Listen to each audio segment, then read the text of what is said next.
Vamos arrancando. Muy bien. Bueno.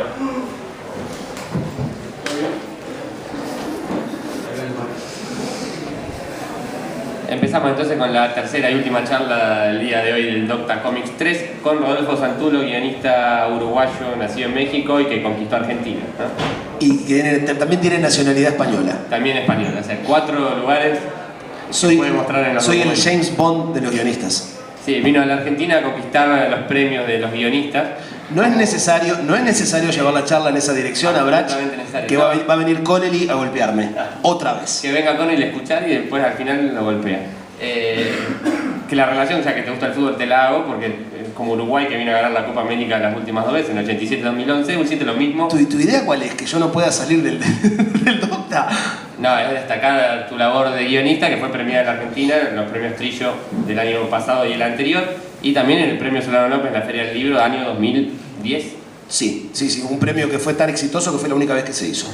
El Trillo por lo menos ya lleva 2, va a llevar una tercera, así que... Bueno, solo 2 veces de 3 por lo menos. Es un montón. Y no sé si no va a una tercera. Hay que ver las nominaciones a esperar. no tengo la menor idea, no sé. ¿No querés someterte a otra vez a la experiencia que te quiera golpear Connelly?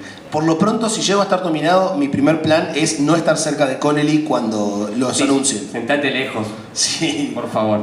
Igual usas manos, y él te pegó en las piernas, así que no es tan grave. Es cierto. Bueno, esa es la referencia al guionista que viene desde Uruguay y que más o menos hace 10 años que te conocemos por acá a partir de llegada de publicaciones uruguayas o ediciones argentinas de tus guiones o coediciones argentino-uruguayas. Una cantidad de libros que no sé si vos sabés el número, yo la verdad que no los conté, pero son muchos. Y son como 30, sí, más o menos. Un montón de libros de historietas, no solamente de historietas, también tenés novelas policiales, pero eso no ha llegado tanto para acá. No, la del distribución de los libros de narrativa no es algo que nunca han logrado las editoriales. Y que yo por mi lado tampoco le he dado demasiado entusiasmo. Así que por el lado de la historieta es que lo conocemos más a Rodolfo acá. El primero de ellos fue los últimos días de Graphic Speed, 2008. Sí, eso se editó en el 2008 y ese año ya lo cruzamos cuando empezamos a venir a eventos y cosas así. En aquel entonces todavía no se hacía el Crack Bam Boom, pero cada vez que podíamos aprovechábamos de Uruguay y cruzábamos los libros. Y por ese momento además yo empecé a publicar con Marcos Vergara Cena con Amigos. Y que si te tengo que decir qué me abrió la puerta en Argentina fue Historietas Reales. Porque a partir de ahí fue como que se generó un ir y venir. Y como que justo Historietas Reales además trataba de albergar como historietistas. Sí, recién lo mencionaba con Andrés Acorsi, que en un momento Historietas Reales empezó a abarcar historietistas de todo el continente Sudamérica estaba, en un momento estuvo casi representado en totalidad. Claro, por lo menos uno de cada país había. Creo que solo faltaba Venezuela, porque después había uno de cada lado. Sí. Bueno, Cena con Amigos y después ya fue el salto a la Fierro y una serie de... ya fue un no parar, digamos, desde ahí. Sí, por suerte luego se fueron dando los proyectos, y como que una cosa fue llevando a la otra y por ahora no me han expulsado. ¿Cuántas veces por año venís a la Argentina? 4 o 5, varía. Sí, este año, por ejemplo, ya es la tercera vez que vengo. Es así, más o menos depende de los eventos, depende de mis propias posibilidades, pero en realidad cada vez que puedo cruzo. No sé si tiene sentido repasar toda la carrera, no sé si no nos daría el tiempo tampoco para repasar justamente 30 libros en menos de una hora, así que lo pienso más por el lado de tus inquietudes como guionista. Una de las cuestiones que se repiten a lo largo de tu bibliografía es la historieta histórica, el tomar un hecho histórico real y a partir de ahí elaborar una ficción que se va entremezclando con la historia real. ¿De dónde viene esa manera de contar una historia, ese interés por la historia real, digamos? Bueno, el primer, justamente lo mencionabas antes, el primero de esos es Los últimos días del Graf Spee, y que en su momento es, para los que no lo saben, el Graf Spee fue un acorazado nazi que al principio de la Segunda Guerra Mundial tuvo su última batalla en la desembocadura del Río de la Plata y terminó hundiéndose en el puerto de Montevideo. Y para los uruguayos siempre ha sido como, no sé, la vez que la Segunda Guerra Mundial nos pasó en la puerta. Claro. Y es como digamos que el patrimonio cultural se lo ha apropiado. Y era una historia que yo había escuchado muchas veces y que me parecía súper ficcional. Era como para aprovecharla y usarla. Y después de hacer el Graf Spee, que por suerte lo hice con Matías Vergara, y nos fue muy bien, es un libro que se vendió muy bien, tuvo muy buena recepción crítica, logró como salir del gueto de la historieta. Me quedó el gusto por la historieta histórica, como que logré reconocer la historieta histórica como el esqueleto de historias que me permitía después desarrollar con la ficción la carne, los órganos, los músculos, la piel. El esqueleto era el incidente histórico y a partir de ahí crear. ¿Te gustaba la historia de chico en la escuela o fue a partir de esa historieta? En la escuela no, pero en el liceo sí. A mí la historia, y además, ¿sabés qué historia me gusta? No tanto la de los libros, sino la de la anécdota oral. Claro. La que te cuentan, esa que está ahí con la leyenda.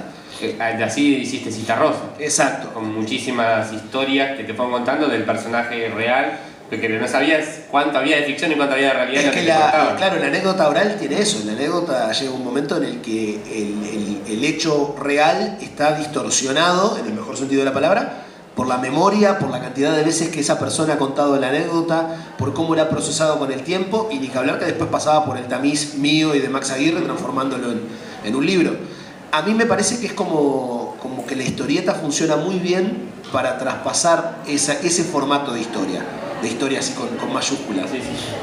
Sí, igual Citarrosa, si bien parte de la anécdota, también te hiciste un trabajo de investigación profundo. Lo haces en todos estos libros, todos estos guiones de historieta histórica. Te documentás, te ponías a leer historia de historiadores, documentales. Sí, me parece, lo hablaba hoy en el taller más temprano, lo que me parece importante es mantener el verosímil de lo que estás planteando, y para eso necesitas una investigación. Yo qué sé, si hago el oro del zar y tengo que ver dónde para el transiberiano y dónde paraba en esa época y cuántos vagones tenía, aunque después me tome libertades. Tal cual. Pero yo tengo que saber cómo era la realidad para poder ser verosímil en lo que cuento. Entonces sí, la investigación siempre, aparte es muy divertido, o al menos yo lo encuentro muy divertido, el ponerme a leer al respecto y encontrar anécdotas, y normalmente el dibujante con el que trabajo en esa ocasión participa, o sea, con el oro del zar, Marcos me aportaba cosas. Mirá lo que encontré, todo el oro del zar gira de que se llevan el oro en el tren, y eso es un invento. En 1919 pasó en verdad. Marcos lo encontró después, que cuando la revolución bolchevique, el zar trata de zafar y llevarse algo de su tesoro y lo saca en el transiberiano. Y el oro se termina perdiendo porque en el lago Baikal el tren descarrila y cae al agua. Y hasta el día de hoy hay gente que va a buscar al lago, o sea, da para hacer otro libro. Sí, a mí en particular cuando leí ese libro me interesó mucho, a mí me gusta la historia también, y el que te cuenten una historia de ficción de algo que vos no conocés, me estimula a buscar la historia real y ver cuánto había de verdad y cuánto había de ficción, y después conocer la historia real, todo eso que pasaba entre medio del oro del zar, de la guerra entre Rusia, Japón, los mongoles, demás. Claro, que a efectos del libro es escenario, claro, pero está buenísimo que te dispare así sea, entrar en Wikipedia y leer la ficha. Mínimamente. Está bien, me parece. Después lo puedes contar como anécdota, como conversación de ascensor rusa, que... ¿Sabías que en 1904 Japón le rompió la cabeza a Rusia en una guerra? Bueno, y eso lo repetiste en un montón de trabajos, o sea, te quedó la pica de la historieta histórica y volviste sobre eso regularmente, lo seguís haciendo. Sí, es que empieza a volverse como medio difuso cuando no es historieta histórica. O sea, cuando empezás a construir algo y que el punto de partida, yo que sé, puede no serlo cuando es una adaptación literaria, ¿no? O sea, cuando hago, yo que sé, Misterio de Cuarto Cerrado o Hounds, ahí es un cuento que yo transformo, o Echenique, que son cosas que yo transformo en historieta. Pero después, cuando empezás a preparar el guión, a veces terminás usando hasta tu historia personal. Y ahí no sería, en cierta medida, otro formato de historieta histórica, por lo menos no de una historia que sea popular, pero la historia personal. Sí, termina. No, de un país. Claro, pero yo qué sé, ahora por ejemplo con Marcos estamos haciendo un libro que se va a llamar Francisco y Angustias. Que estoy agarrando unos textos que dejó mi abuelo. Que se sigue publicando, claro, justamente por historietas reales. Exacto, nosotros seguimos fieles a historietas reales. Yo lo estoy suscrito también y voy leyendo la raza. Esos son unos papeles que mi abuelo escribió cuando murió mi abuela. Mi abuelo sobrevivió a mi abuela unos 10 años.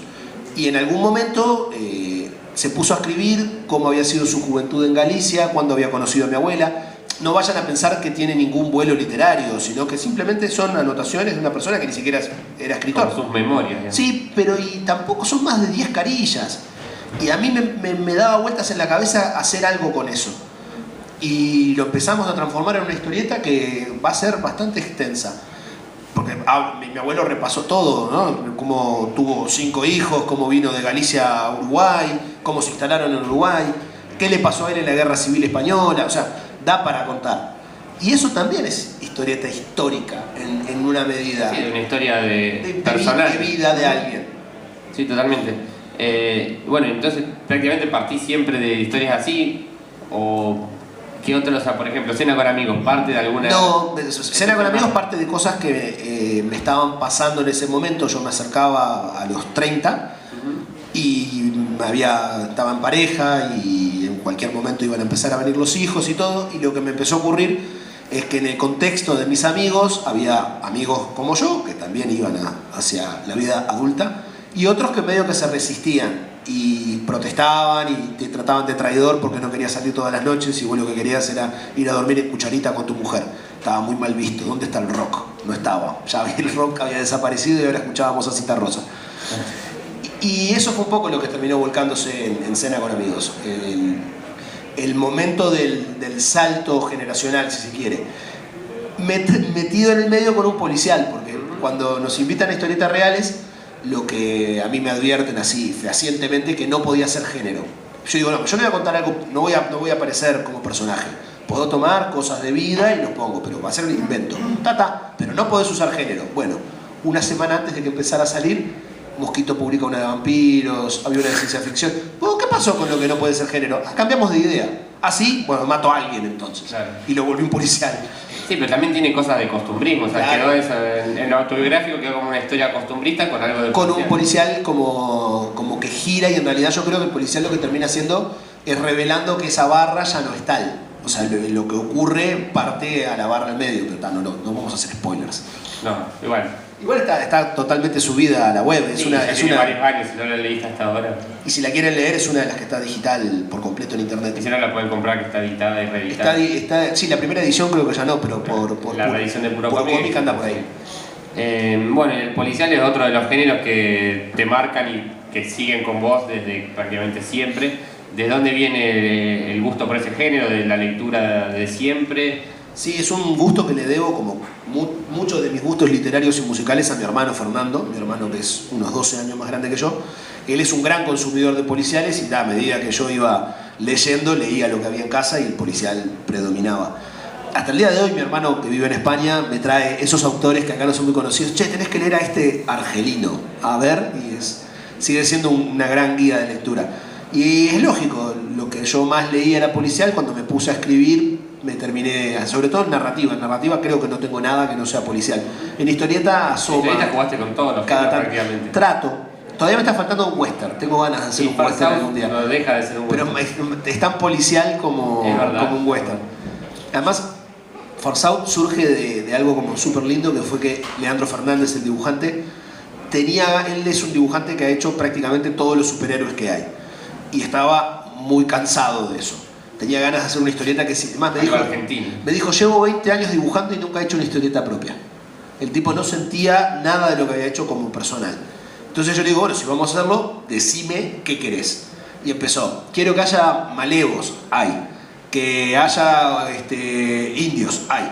Que ocurra en un lugar que puede ser, él es cerca de Rosario, pero que también puede ser en el interior de Uruguay o hasta el sur de Brasil, dale. Y ahí fue ir peloteando, que aparezca un cafillo, que aparece. Y de a poco se fue construyendo el libro, aprovechando todo lo que él quería hacer también. Entonces, es como una coautoría muy integral. Porque y fue cumpliéndole los caprichos a Leo Fernández. Pero no eran caprichos, porque en ningún momento se le ocurrió que apareciera un payaso, ponele, que hubiera sido bravo de intercalarlo. Él tenía ganas de contar algo y estaba muy bien poder aprovechar lo que él quería contar. Creo que incluso se refleja en el libro las ganas que Leo le puso. Digo, Leo es muy bueno en general, pero me parece que en Farsaut hay mucho de él personal. Sí, y hablando de Leo, o sea, también juega con otro estilo de dibujo, porque ya no era el dibujo de superhéroes, o sea, podía dibujar de otra manera. Con la libertad total, porque algo que le pasa a veces en el trabajo es, no, mirá, esto no precisamos que hagas, no sé, que aparezca de otra manera. Y acá no existe eso. Sí, que Nick Fury sea Samuel L. Jackson. Claro, y acá haces lo que quieras, como vos quieras y en tus propios códigos. Sí, pero bueno, decíamos, te falta el western. ¿Estás laburando algún western? No, nunca. ¿Tenés alguna idea? ¿Sabés con quién hablamos mucho de western? Con Lisandro Sterren, con el que Sí. hicimos Echenique, porque él también es muy fan del western y hemos ahí tirado ideas, pero bueno, de ahí a lograr que se transforme en algo lleva tiempo, suerte. Ciencia ficción hiciste en las últimas de Loco Rabia, que fue publicada por Sí, internet. en El Dormilón y Reflejo, ambas son de ciencia ficción. Hice Fantasía Heroica, que nunca había hecho, con Banda de Orcos. Merlín, que es fantasía heroica juvenil. Histórica Sí, también, sí. porque juega con la idea histórica real del personaje de Merlín. Sí, en realidad, aparte de ahí, incluso era todo un desafío moverse en la leyenda artúrica y no repetirse. Es muy Porque difícil. Merlín lo ha tratado todo el mundo. De hecho, a ver, tenemos un exponente cercano en el tiempo que es el que hicieron Robin Hood y Alcatena. O sea, pavada de comparación que había en la vuelta. Entonces, la idea con Hawk fue, bueno, ¿cómo nos movemos por algo que no sea lo que se ha visto antes y al mismo tiempo nadie te diga, pero este no es Merlín? Era todo un desafío. Merlín estamos trabajando en el tomo 2. Me encanta. Vamos Ojalá salga el segundo, pero la verdad a mí el primero me gustó mucho. Me gustó la idea de el Merlín joven, conocer de dónde viene, el conocer al Merlín inexperto, haciéndose amigo de el que luego va a ser el padre adoptivo del rey Arturo. Tal cual. Bueno, de hecho... Es como dar una vuelta de tuerca a la historia que ya conoces de siempre y que te ofrece algo nuevo. Lo que va a estar de fondo en toda la saga de Merlín, dure lo que dure, que depende de muchas Por ahora cosas. son 2. Sí, pero ahí no termina tampoco. Van a ser entre 3 y 5, dependiendo cómo se puede hacer. Siempre va a ser el origen de Merlín. La trama que va a estar siempre por detrás es quién es Merlín y de dónde viene. Es lo que va a acompañarnos toda la saga, dure lo que dure. Bien. Y en cuanto a géneros y también en cuanto a tus otros trabajos por fuera de escritor, que sos periodista, ¿indagaste o te interesaría indagar en una historieta más periodística, más del formato periodístico? O sea, si bien la historieta histórica y la investigación que vos le ponés tiene mucho de laburo periodístico. Sí, en particular la de Citarrosa, yo creo que en Citarrosa fue donde usé más herramientas periodísticas. Hacer algo tipo Saco. Claro, algo así. ¿Te interesaría? Sí y no. Yo en periodismo me muevo mucho en periodismo cultural y admiro profundamente a los periodistas de investigación que se meten en temas, yo qué sé, ayer puse el informativo y hay todo el mundo protestando y hay movilizaciones y todo porque murió un niño de 3 años, lo deben haber visto. Y yo me imagino teniendo que cubrir eso y no puedo, la verdad, yo no podría ir a entrevistar al padre del pibe que no puedo. Entonces, siempre en periodismo yo me he manejado en reseña de libros, crítica cinematográfica, y entonces si hiciera una historieta así, y sería un poco como Citarrosa, capaz que hago una y me meto, no sé, hago una que es durante la filmación de una película específica, yo qué sé, como es la serie esta Feud, que cuenta el quilombo entre Bette Davis y Joan Crawford, es algo que a mí me hubiera gustado escribir, por ejemplo, ¿no? Una cosa de un Hollywood, dos divas que se mataron. Me decís hacer lo que hace Joe Sacco, que va a una zona de guerra y ni en pedo. Admiro sus cojones, no son los míos, no cabe duda. O sea, el tipo va, y no tanto porque me peguen un tiro y me maten, sino por ver tanto sufrimiento y no, yo qué sé, yo me pasaría llorando, devastado, no podría. Entonces, lidiar con esa realidad yo no podría, de ninguna manera. Entonces, el encarar la historieta así, tipo reportaje, no, por lo menos en los códigos más populares del género no es algo que me atraiga, ¿no? Bien. Y en cuanto a lo que estás trabajando ahora mismo, mencionaste un par allá en esta charla que va saliendo. También antes hablábamos con Pupi Herrera, que están haciendo un policial. Salió en la nota de La Voz del Interior, por eso lo pregunté. Sí, a que es público, yo pregunto, a ver cuánto pueden hablar. Bueno, es un policial que se va a llamar Calígula, que tiene un fuerte componente erótico, en parte porque en su momento Pupi me dijo que... Yo en realidad le dije a Pupi que tenía que dejarse de joder y hacer un libro, que no puede ser que alguien que dibuja como ella no tenga un libro. Se lo tomó tan al pie de la letra que ya tiene como 2 pronto, aparte del que le estoy escribiendo yo. Se lo dejó al final y hizo otro. Pasa siempre pasa. Así te trata. Exactamente. Y bueno, le pregunté qué quería dibujar y me dijo que tenía ganas de hacer como un policial, en plan detective que busca, pero el giro distinto es que todo pasa en una especie de burdel muy específico de perversiones donde desaparece una prostituta. Y eso es lo que estamos haciendo con Pupi, que va a estar pronto para el 2025 más o menos. Bueno, eso podría tener también algo de investigación periodística tranquilamente, con todo lo que está pasando. Sí, con la trata de blancas y demás mujeres que aparecen, podría tener mucho trabajo periodístico. Podría, pero en realidad, hoy un poco lo hablaba en el taller también, en realidad hay cosas que cuando las invento, si se quiere, lo que termino tomando como punto de partida, mucho es lo que construís en tu cabeza a partir de las ficciones. O sea, acá donde me asumo como un paloma, yo jamás pisé un burdel en mi vida. ¿No? Hola, ¿qué tal? Es un paloma, eso es un término uruguayo. Un paloma es una persona, un ingenuo, un inocente, ¿no? O sea, y sin embargo, cuando construyo un burdel, lo construyo a partir de muchas lecturas, muchas películas, anécdotas de amigos que han pisado burdeles y que no se parecen en nada a las películas. Tengo entendido que son lugares muy sórdidos. Y de ahí es que vas construyendo también. Me parece que la ficción no necesita obligatoriamente que no sé... Aparte, me gustaría ver la cara de mi mujer cuando le digo, mi amor, estoy investigando, voy a tener que ir a un par de puteros porque... Es trabajo. Es trabajo. Ya bastante difícil. Vengo acá y le digo, pero es trabajo, mi amor. Pero estás 4 días con Brondo, emborrachándote. No, vamos, Brondo. No mintamos más, Brondo. Esta noche vamos a un burdel. Claro. Investigación, solo es investigación. A fines investigativos. Y justamente nombrás a Brondo y también estás trabajando con él. También la diferencia entre Brondo y Pupi es que Brondo sí está dibujando. Bien. Las páginas están atrás tuyo, lo pasan, ¿Ah, sí? Es un progreso. Con Brondo estamos haciendo... Decía el diario, una aventura de ciencia ficción post-apocalíptica. O sea, ya... con un ánimo muy punk, si se quiere, en su concepción, con un montón de... A ver, ¿cuándo aparece? ¿Estás seguro, Brondo, que pusiste? Ahora nos quedamos mirando para atrás. A ver... Te traje muchas y más. Avisá cuando aparece. Bueno, chiflá y ahí señalamos. Que ya llevamos, ¿cuánto? Como 20 páginas, ¿no? Y hay 20, no, del guión hay como 30 y pico y yo llevo 20 dibujados. Ahí está la tapa, mirá. Que va a quedar de tapa. Ahí está, sí. Acá está la página. La prueba color, mirá. Yo quiero que lo haga todo a color y el muy vago dice que quiere hacerlo en blanco y No, negro. no va a ser color, va a ser color. Bueno, ahí saltamos barato. A color y ahí sale el editor. ¿Y quién va a pagar todo esto?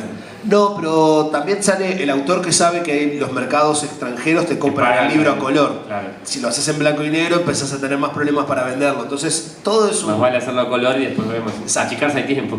Pero además hemos logrado publicar a color claro. en el mercado local, algo que hace unos años realmente era un salto imposible. Hoy día te acomodás y... Sí, no es imposible, pero es un costo más elevado de afrontar. Cuando estabas contando igual de que... Bueno, que es eso, es como un futuro posapocalíptico... en el que no se revela por ahora, y no creo que lo haga mucho por qué terminamos como terminamos. Y hay el protagonista, se llama Macklemore, es un tipo que lo único que quiere es alejarse del peligro y se ve involucrado en un pueblito de sobrevivientes que para darle provisiones él acepta hacer un trabajo con ellos. Está muy embebido de la segunda de Mad Max. Tiene esa cuestión de páramo, de desierto. Sí, una ciencia ficción futurista sucia, digamos. Claro, sí, bueno, la posapocalíptica, que en sí misma, desde Walking Dead, que también sigue por esos parámetros, a Mad Max, a cualquier cosa que siempre luego del holocausto los sobrevivientes ahí se mueven. Pero también te diría que tiene muy marcado la aventura y no es... El otro día hablábamos con Brondo si es algo que podría, por ejemplo, leer un niño y la verdad que sí. No pasa nada terrible, no hay sexo, o sea, es todo público al mismo tiempo. O sea, balancea la aventura como entretenimiento con un contexto un poco oscuro.